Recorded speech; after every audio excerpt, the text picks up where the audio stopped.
最近这个万众瞩目的铁师傅杯也是落下帷幕。整体来说，这比赛还是算是可以吧。但是我作为被竞赛的第一届铁师傅杯月赛冠军，我还是知道一些老将杯，还有个人赛的一些悬疑之处的。那接下来我们来好好整理一下。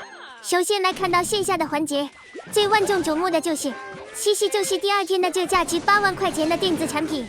这一个抽奖包括平板、手机、小米手环等。但是你说这抽奖有没有可能是内幕呢？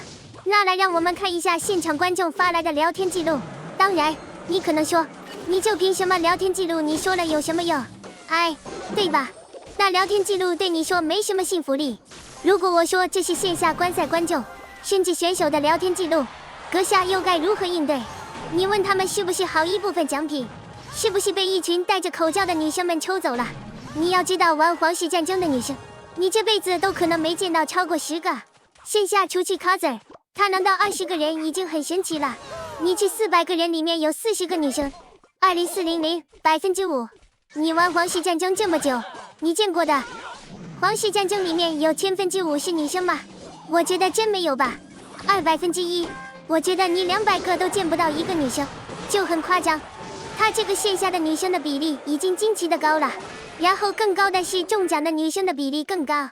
你看这聊天记录里面，你去问这些女生，他采访她们，他就说，我不会玩这个游戏，我是新手，我陪我男朋友过来的。行吧，那为什么采访完之后人都不见了，都没再看比赛了，对吧？你的目的是过来抽奖还是来看比赛呢？对吧？那确实是一个问题。那这时候又要说了，有没有一种可能，他们是小红书那些集美，就是刷到攻略，然后创了一堆号来抽奖？你这个想法确实考虑得很全面，所以只是一个合理的猜测。从中奖概率来看，不到2%的概率才可能出现像本次一个的中奖情况，然后对外宣称是一个公平抽奖。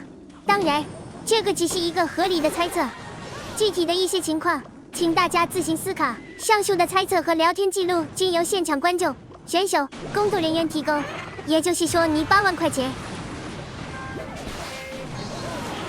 这个就是大部分就是去向不明。当然，昨天好像确实可能就有人抽到那个苹果17 Pro Max 吧。那个可能不是，当然那个也不能说明其他的概率没有问题，但是大部分的概率还是值得猜疑的。所以说实话，这个8万抽奖的概率是很奇怪的。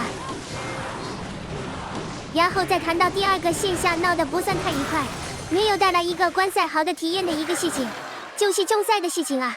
作为一个对重赛有的比较深的了解的一个玩家呢，我还是特意看了一下这个重赛的这个流程。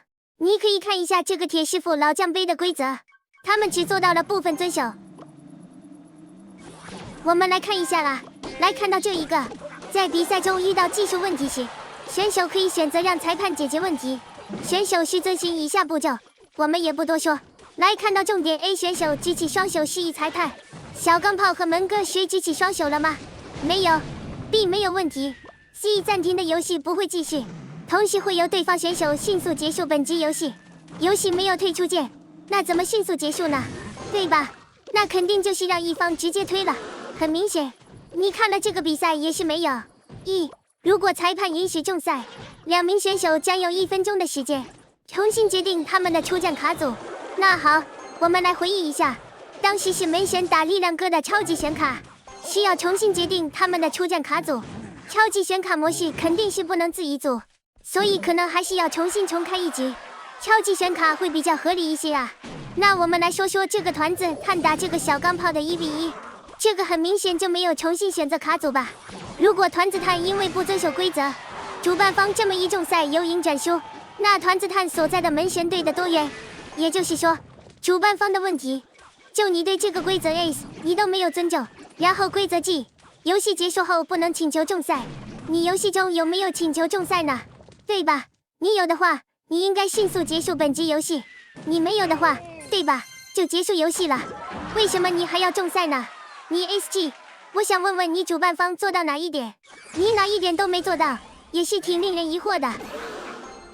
就是说你重赛，你这规则书写的清清楚楚，你有规则书你就按规则书走，问题是你这规则书，你写了规则你不用，那你规则书是谁给写看的呢？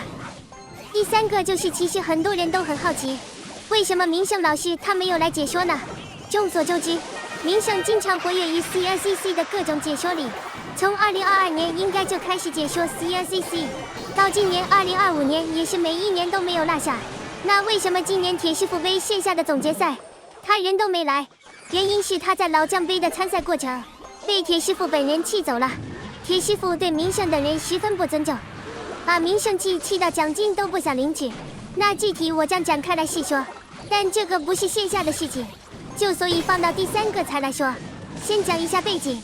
众所周知，铁师傅赛事组的小陌生邀请了主播和过往选手去主播卡池，还有过往选手的一个卡池。按小陌生的话来说，这些选手是可以全程参赛，包括线下比赛。当然有2个人缺席了，一个是没能去线下的糯米糍，还有一个是线上都没有完整参赛的这个 Ruva 这个位置本来是 B-Box 达人去顶，那这个情况肯定是对其他队伍不公平的，因为你把 Ruva 换成了实力更强的 B-Box 达人，那你对其他的队伍是就不公平了。所以这个其实最好的解决方法就是不换人，如果要换也要通知各个队长。但是当时换人并没有通知 Higher 队，当时的对手队长明胜直接将 Ruva 换成 B-Box 达人，并且发出公告，那这肯定令明老师感到不爽，没征求明老师的意见就私自更换对手名单，这是气走明胜的根本原因。后续虽然取消了更换，并且铁师傅赛事组也向明胜道歉，但是这铁师傅就特别喜欢用语音，那语音你听得令人不适，转文字有时候又转不对。那铁师傅又喜欢喝酒，那一喝酒说话就可能说不太清楚，连别人名字都说不对。你跟别人道歉，你连别人名字都说不对。然后不止铁师傅，那赛事组其他也有几个也没尊重这个明胜，那大半个赛事组都没有尊重明胜。那你说明胜老师他怎么可能不生气呢？关键是还没完，关键是这个赛事组的小陌生还是跟明胜一队的，为什么这个赛事组的小陌生还会参赛？你问问小陌生为什么会把自己塞进去？当然这是另一个事情了。你关键是他参赛了之后，他还知道 Ruva 是最后没有去打的超级选卡的位置，就是一个 free win。那小陌生要选择上超级选卡还是上决斗？然后最后他作为一个所谓是 CRCC 亚军，直接选择了一个 free win， 不敢去跟他同一年的 CRCC 8强海尔去拼一个决斗，派了一个就是国服小高手啊。那结果呢？CCC 的亚军小陌生没有拿出担当，那导致一个整个队伍输了。这赛事组小陌生的一番神奇操作，导致明胜队伍也没撑住。明胜队伍还是常规赛第5的战绩，进入这个淘汰赛的，那第5就跟胜者组只差了1个小分项，就差一点点小分，他们就进胜者组了。那由于赛事组一个神奇操作，再加上一些各种原因，明胜队伍被拿下了。明胜能不气呢？对吧？你这个整个看下来，就是这赛事组让明胜队很不舒服。那明胜在他的直播里骂，这个铁师傅杯是垃圾比赛，也是情有可原了。这个铁师傅杯啊，虽然整体比赛流程进行的还可以，但是你要深究这些东西，还是有挺多值得深究和令人不适的地方。当然还有更多事情，对吧？